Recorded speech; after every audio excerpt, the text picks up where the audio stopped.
Have you ever felt the weight of the world pressing in from all sides, the noise, the opinions, the expectations? Do you ever wonder what your life would look like if you stripped all that away? If you stopped waiting for approval, applause, or validation? What if the journey to your greatest self could only begin when you chose to walk alone? This isn't a path for everyone. It's for the one who wants clarity over chaos, virtue over vanity, and peace over popularity. If that's you, stick around and... Before we dive in, take a moment to subscribe. If you're serious about mastering your mind, rebuilding your spirit, and creating the life you were meant to live, you're in the right place. 1. The power of solitude. Listening to the silence within. Solitude is not loneliness, though the two may look similar from the outside, both often involving a person sitting alone, walking by themselves, or choosing not to speak. Their essence is fundamentally different. Loneliness is a craving, a void, a thirst for connection that hasn't yet been quenched. Solitude, on the other hand, is a conscious and courageous choice. It's an act of strength. In a world constantly buzzing with notifications, conversations, digital updates, and performance-based validation, choosing solitude is revolutionary. It is opting out of the noise, the clutter, and the comparison. It is choosing instead to meet yourself. Marcus Aurelius, the Stoic emperor, once wrote, "Nowhere can man find a quieter or more untroubled retreat than in his own soul." This wasn't poetic exaggeration. It was philosophical precision. The Stoics understood that the greatest sanctuary was not a temple or a cabin in the mountains, but the space within our own minds, made accessible through intentional silence. Solitude is where self-awareness is born. When we are alone, not scrolling, not texting, not planning our next post, we begin to notice the terrain of our own thoughts. We see how often we lie to ourselves, how many of our beliefs aren't even ours, how many of our decisions are dictated by fear or approval seeking. In this space of stillness, our mental clutter begins to clear. You begin to observe yourself without judgment. You start asking, why did I react that way? Or, whose voice is that in my head? With enough time, the answers emerge from beneath the noise. In solitude, you realize you've been performing for an audience that isn't there. You've been dressing your thoughts, editing your emotions, and filtering your true self for the sake of acceptance. Alone, there is no one to impress. Just you and the unfiltered truth. This can be terrifying at first. Silence can feel like a void, but stay with it. Because beneath the discomfort lies the treasure, the real you. The person beneath the masks, beneath the roles, beneath the expectations, and this is where transformation begins. Clarity doesn't arrive in chaos, insight doesn't flourish in noise, growth doesn't emerge from applause. These are the fruits of silence, the gifts of solitude. When you remove the external distractions, you make room for inner dialogue. You start to distinguish your voice from the world's. This is where power lies, not in controlling others, but in knowing yourself so deeply that no one else can control you. That's the essence of Stoic freedom. You begin to live from the inside out, not the outside in. So choose solitude, not to escape the world, but to understand how to live in it more powerfully, not to reject others, but to remember who you are without them. Silence is not empty. It's full of answers, if you're brave enough to listen. 2. Rising without applause. Discipline in the dark. We live in a world that idolizes attention. Social media has conditioned us to equate visibility with value. If it's not documented, shared, or liked, it feels like it never happened. But real discipline, the kind that changes lives, happens far away from any spotlight. Most people only rise when someone's watching. They wait for validation to push them into action. But that kind of motivation is fleeting. It's reactive. As soon as the applause fades, so does their effort. The Stoic, however, understands a different truth. Epictetus taught, "First say to yourself what you would be, and then do what you have to do." There's no audience in that command, just a quiet commitment to yourself. Discipline in the dark means doing what needs to be done even when no one sees it. It's waking up early to train, not because it looks good on a story, but because your body and mind demand strength. It's reading and learning not to boast, but to sharpen your soul. It's saying no to momentary pleasure because you've said yes to long-term purpose. This kind of discipline is rare because it's unrewarded in the moment. No trophies, no compliments, no instant payoff. But that's what makes it pure. It's action rooted in principle, not performance. The Stoics called this virtue, and virtue doesn't need witnesses. Imagine a sculptor working alone in a studio. Every day she chisels away at a block of marble. No one sees the sweat, the failures, the small victories. But she keeps showing up. Months later, the world may marvel at the finished sculpture, but the real beauty was in the unseen grind. That's what rising without applause feels like. You don't need anyone to clap for you. You don't need recognition to rise. Your future will be the proof of your discipline. Your presence will carry the weight of your efforts. When you walk into a room, people won't know why, but they'll feel something different about you. That quiet confidence, that unshakable calm. That's what happens when you've built strength in silence. Stop waiting for the world to notice you. Notice yourself. Keep showing up, even if no one claps. Especially when no one claps. Because when the world finally sees what you've become, they won't know the cost, but you will. 3. Winning alone, the inner victory. What does it really mean to win? Society tells us it's money, fame, followers, or status. We're taught to measure our worth by external milestones. But the Stoics challenged this definition. For them, the greatest victory wasn't out there. It was in here. Marcus Aurelius, in his Meditations, reminded himself daily that real success was mastery over the self. He wrote not for praise, but as a form of self-discipline. And in doing so, he modeled what winning alone truly looks like. Winning alone is about overcoming your own worst instincts, your impulsiveness, your ego, your fear, your laziness.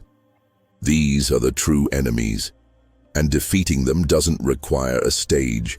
It requires courage. It's easy to be generous when people are watching. But can you be kind when no one will ever know? It's easy to be patient when the world expects it. But can you be calm in the privacy of your mind when everything is falling apart? This is where the real battle is fought. In the moments no one sees, in the temptations you walk away from, in the dignity you uphold even when it's inconvenient. You win alone when you choose to act with integrity when it costs you something, when you keep your word even if no one will find out, when you don't retaliate even though your pride screams for vengeance. It's not glamorous, it's not loud, but it's profound. Imagine standing in the middle of chaos, people shouting, storms raging, and your mind remains still. That is the Stoic victory. A mind that is its own master. This doesn't mean you never feel fear or frustration. It means you don't let those emotions rule your life. You recognize them, you feel them, but you respond, not react. As Seneca put it, no man is more unhappy than he who never faces adversity, for he is not permitted to prove himself. Winning alone is proving yourself to yourself. So stop chasing applause, stop waiting for someone to crown you. The real crown is peace of mind. And when your peace no longer depends on people, outcomes, or opinions, then you've already won. Let the world chase shadows. You'll walk in substance. Let them play for the crowd. You'll train for the truth. Because when you win the inner war, no loss in the outer world can shake you. 4. Building the inner citadel, fortress of the soul. Imagine standing in the center of a storm. Winds howl, rain lashes down. People around you panic, stumble, and cry out for shelter. And yet, you remain still, calm, unshaken. Why? Because within you stands a fortress, an inner citadel, not built from bricks or mortar, but forged from something far more enduring: virtue, discipline, and an unbreakable connection to your highest self. This inner citadel is the core idea in Stoic philosophy. It's the place inside yourself that nothing outside can touch. Epictetus spoke of it often, teaching that while we cannot control external events, we can absolutely control our responses. That is the cornerstone of the citadel, self-mastery. The Stoics understood that life is chaotic. You will be insulted. You will face failure, heartbreak, betrayal, and loss. People will try to manipulate you. Circumstances will try to overwhelm you. But if you've built your inner citadel, none of it will reach your soul. So how is this fortress built? Not in a single moment of epiphany, but in countless small moments. Daily you lay bricks. Each time you choose honesty over deception, integrity over popularity, courage over comfort, you reinforce your citadel. When you rise early to meet your obligations rather than hitting snooze, when you refrain from gossip, when you meditate instead of scrolling, these are acts of construction. Each moment of reflection, restraint, and reason adds structure to the soul. Marcus Aurelius, in his Meditations, wrote as if he were inspecting the walls of his own citadel. He reminded himself not to be angry at others' ignorance, to remain indifferent to praise or criticism, and to live by nature's law. These were not passive reflections. They were active reinforcement. A Stoic builds inward, not to escape life, but to meet it with strength. Discipline is the scaffolding of the citadel. Without discipline, your walls will crumble. But discipline alone is not enough. The Stoic citadel is not made of cold stone. It is alive with virtue. Courage, justice, temperance, and wisdom are its 4 great pillars. Without them, strength becomes tyranny. Power becomes pride. But with them, the inner citadel becomes a sanctuary. Why is this inner work so critical? Because storms will come. You will not escape life's trials. But when you have cultivated a powerful inner life, external misfortune loses its sting.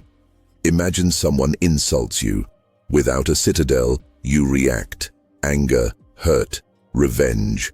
With the citadel, you pause. You ask, is this insult true? If yes, then thank the person for pointing out a flaw. If no, then why be disturbed by a lie? Either way, your peace remains intact. The citadel also protects against success. Strange as it sounds, praise and victory can be just as dangerous as failure. They can inflate the ego and make you dependent on the opinions of others. The inner citadel keeps you grounded. It reminds you that your worth is not measured by applause, wealth, or even comfort, but by how well you live according to your values. Building the citadel is not a selfish pursuit. Quite the opposite. When you become unshakable, you become a source of strength for others. You are no longer adding to the chaos. You become the calm in someone else's storm. Your presence becomes healing. Your actions become guidance. Your life becomes an example. The Stoic knows that the outside world cannot be tamed, but the self can be. So build every day with awareness, with action, with virtue. And when life tries to tear you down, it will find no weakness. Because the fortress stands, and within it so do you. 5. Detachment and self-compassion. Doing right, not pleasing others. Let go of outcomes. That is one of the most liberating truths you can embrace.